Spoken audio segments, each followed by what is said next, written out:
merugikan seluruh rakyat Indonesia, kunci utamanya, saya kan udah bilang, bongkar itu semua. Ya, bandar itu sangat dekat dengan orang yang menangkap Peggy Setiawan. Assalamualaikum warahmatullahi wabarakatuh. Selamat datang dan selamat berjumpa kembali di channel Kreatif Studio Family. Pada kesempatan kali ini saya mau berbagi informasi yang mana ada penyelundupan narkoba yang terekam CCTV ya teman-teman. Dan penyelundupan narkoba ini melibatkan oknum kepolisian yang berkaitan dengan kasus kematian Vina Cirebon ya, yang mana kematian Vina Cirebon ini ada hubungannya dengan penangkapan kasus narkoba pada tahun 2016 lalu. Jadi ini ada penuturan dari para netizen bahwasanya di tahun 2016 itu ada penyelundupan kasus narkoba dan ditangani oleh Ibtu Rudiana pada saat itu ya, dan anaknya yang bernama Eki mengetahui kejadian ini dan si Banda ini tidak terima ya, mungkin tidak terima dan menyuruh karena punya teman dekat oknum yang berjenggot itu, kalau menurut keterangannya si Bunda Widya ini, menyuruhlah si dia dan si oknum ini datang ke geng motor, menyuruh dan ngasih uang untuk menghabisi si Eki ini ya. Jadi Eki ini adalah kematian Eki bukan karena hubungan asmara, tapi karena masalah itu tadi ya teman-teman. Tapi sebelum masuk ke videonya, teman-teman yang belum subscribe silahkan subscribe dulu, dan yang sudah subscribe saya ucapkan terima kasih. Yuk, seperti apa rekaman CCTV-nya, langsung saya menuju ke TKP. Let's go.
Kejar para tersangka kasus Vina Cirebon, petinggi Barreskrim Polri kini sambangi Polda Jabar usut keterlibatan anggota Polri.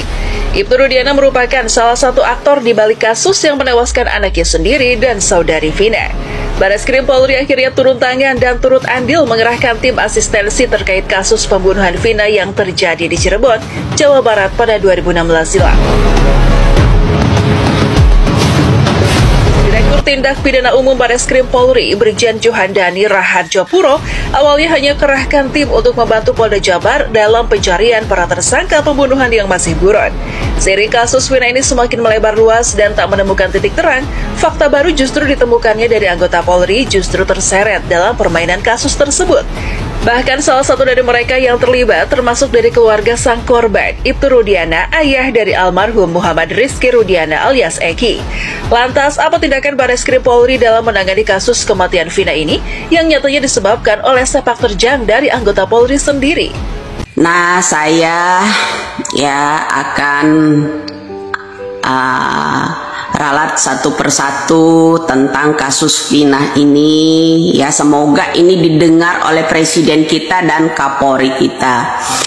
Jadi pertama, kasus yang namanya Antam pada tahun 2010 lalu ya masih dalam pengawasan. Kedua, seorang Ibtu Rudiana pada waktu itu sedang menangani bubuk yang melalui kapal. Ya, kalau dulu zamannya SBY itu kan saya bilang ada seorang bandar yang namanya Corby lolos dari Indonesia ini karena suap uang. Itu pertama, kalian masih ingat kasus Corby? Itu melibatkan yang namanya anak seorang penguasa yang tatonya dihilangkan, sekarang ini jadi ketua PAN juga kan. Nah, itu satu. Kedua, seorang itu ya Rudiana, bapaknya Eki, 2010, 11, 12, 3 sampai 16 itu sedang mengurusi, merinding bulu kudus saya, sedang menangani kasus yang namanya bubuk melalui kapal besar, diketahui oleh anaknya Eki. Ini harus benar-benar sampai ke telinganya Bapak Presiden. Usut Kapolri pada tahun 2010 sampai 2016 lalu itu dipanggil kembali, seharusnya dia mengetahui itu. Seorang orang tua Eki ini posisinya terjepit. Bandar itu sasarannya adalah Eki. Atas suruhan bandar lah anak-anak geng itu menghabisi yang namanya Eki. Ya, tidak ada unsur soal-soal Linda atau yang namanya Pina, dendam dan sebagainya. Tidak. Intinya, kuncinya, saya mencurigai bulu kudus saya. Ini saksi merinding ya. Ini jam berapa ini? Jam 5.47 menit. Tanggal 1 ya hari ini ya. Apa tanggal 31? Nah, saya ungkap, hari ini saya mencurigai seseorang caleg PKS yang belum lama ini menangkap Peggy Setiawan yang pakai jenggot itu. Itulah salah satu, kalau mau tahu kalian seluruh rakyat Indonesia, kunci utamanya. Saya kan udah bilang, bongkar itu semua. Ya, bandar itu sangat dekat dengan orang yang menangkap Peggy Setiawan, seorang yang namanya buruh bangunan itu ya, kuli bangunan. Itulah orangnya. Saya tidak bohong ya, saya tidak bohong. Saya berani taruh. Itulah orang, salah satu kuncinya. Salah satu kuncinya itu ya. Saya mencurigai yang namanya caleg PKS itu mantan caleg PKS ya. Saya bukan fitnah. Tapi salah satu orang itu adalah menyuruh yang namanya anak geng-geng motor ini, termasuk yang namanya Peggy lah, Aldo lah, orang yang memukul yang namanya Eki itu adalah Aldo, suruhan si bandar. Oke, suruhan si bandar. Si bandar sangat dekat sama orang yang belum lama ini ketangkap di supermarket sedang membeli celana yang berjenggot. Kalian perhatikan, saya memperhatikan itu ya. Setiap ada postingan di media sosial ini, selalu ada orang itu di depan pakai kamera. Orang yang berjenggot itu. Itulah salah satu orang kuncinya. Saya bukan fitnah. Ya, saya bukan fitnah itu ya. Salah satu kuncinya adalah orang yang berjenggot itu. Mari, Polri jangan tuli, kejaksaan jangan tuli, tolong orang itu diinterogasi. Dialah tahu kunci yang namanya seorang bandar yang membayar anak-anak itu, termasuk yang namanya salah satu Aldo pada malam hari itu.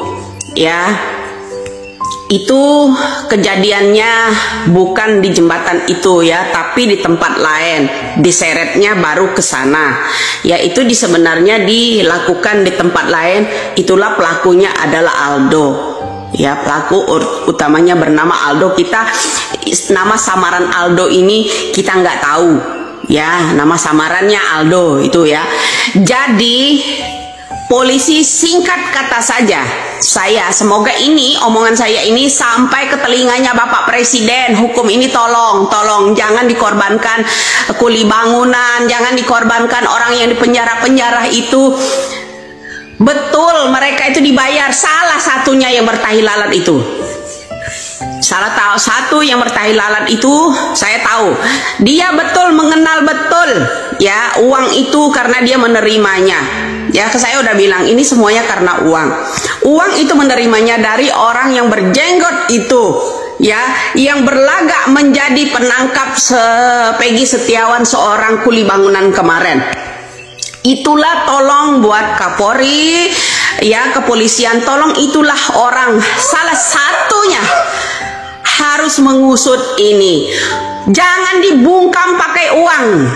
Dia ya, itu yang menangkap Peggy Setiawan. Orang ini nih, coba saya nanti ya, saya screenshot ini yang namanya fotonya ya. Coba bisa kita tempelkan enggak di sini ya. Nah, itulah salah satu orangnya, kunci utamanya agar hukum ini bisa tertegak luas. Ya, jangan memfitnah yang lainnya. Geng-geng motor itu sebagai Peggy Setiawan dan anak-anak dari mantan siapa namanya itu bupati itu ya, betul mereka tidak memukul ya, mereka tidak memukul, tapi mereka ini dibayar seorang bandar bubuk itu melalui kapal yang ditangani oleh orang tuanya Eki, yaitu itu Rudiana. Ya, saya menolong-tolong ya, selamatkan yang namanya bapak itu, seorang orang tua Eki ya. Ini dalam pengawasan seorang jenderal berpangkat, karena backingan bandar itu orang berpangkat tinggi di kepolisian negara kita ini. Ya, itulah bobroknya hukum di Indonesia. Ya, jadi untuk bapaknya Eki ya, yaitu bapak itu Rudiana, saya mohon ya, ini kasus anaknya betul dia udah menutup, tapi kasus yang diketahui oleh bapak mohonlah dibuka mulut. Salah satu kuncinya orang yang dari mantan caleg PKS ya, kalau nggak salah itu, pokoknya dari PKS itu asal mulanya. Orang yang berjenggot itu yang menangkap Peggy Setiawan itu tolong diinterogasi, tahanlah sampai sekarang ini agar terkuat. Semuanya akan terkuat apabila kepolisian berani, punya mental, Kejaksaan Agung bisa menginterogasi yang namanya orang itu, orang tersebut itu ya. Saya bukan dukun, bukan siapa ya, saya orang biasa, tapi Allah lah yang mengasih tahu itu ya. Salah satu jalan semua ini Allah yang menurunkan itu ya, kemampuan seorang manusia. Ini hari Sabtu tanggal berapa ini? Tanggal 31 apa udah 1 Mei ini ya.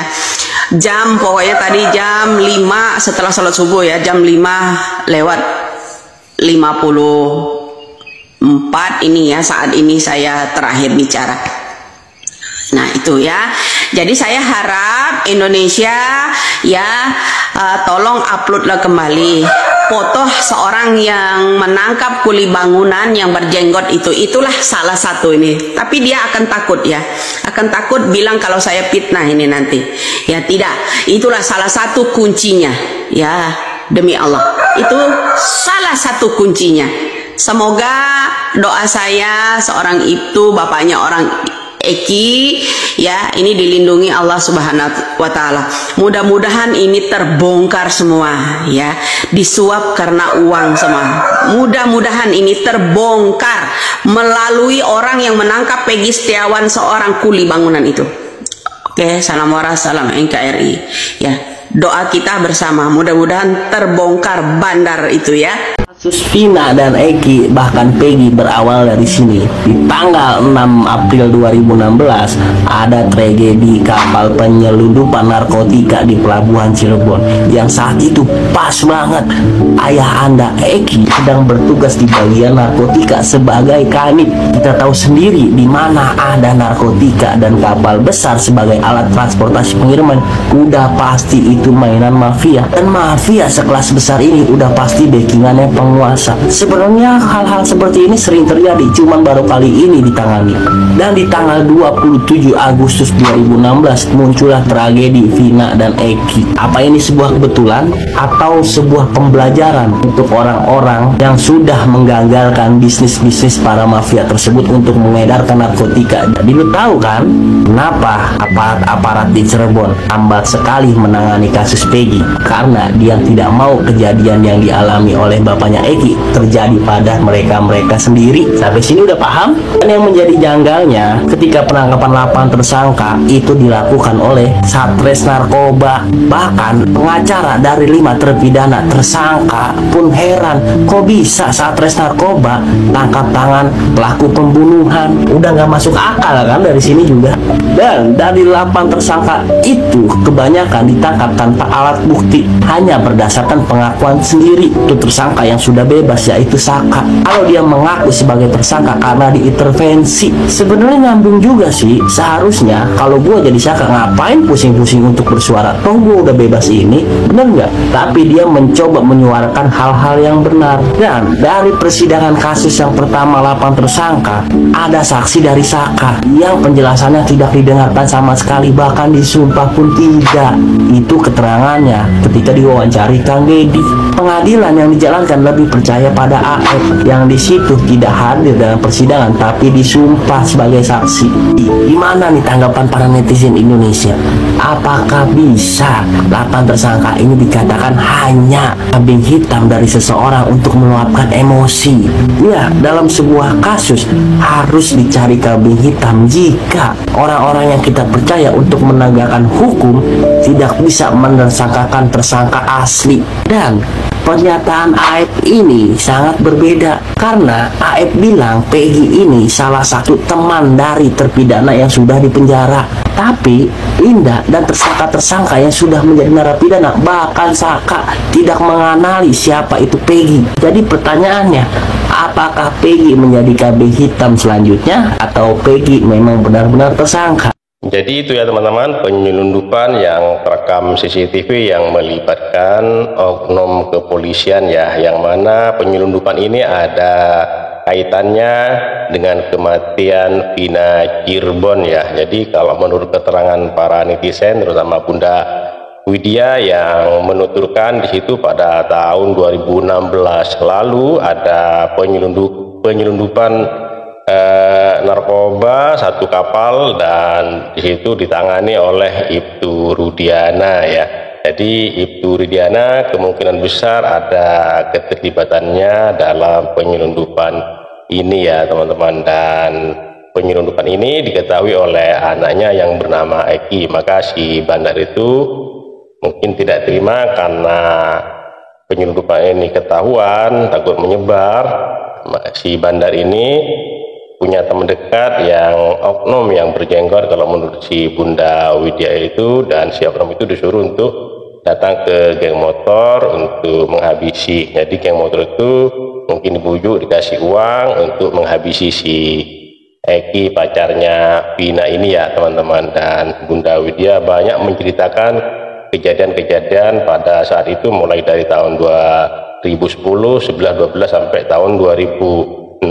Bahkan si Bunda Widya ini meminta agar ini polisi tegas untuk memeriksa dan mengadili ya si Ibtu Rudiana ini, dan ada netizen-netizen juga ada yang menyalahkan itu.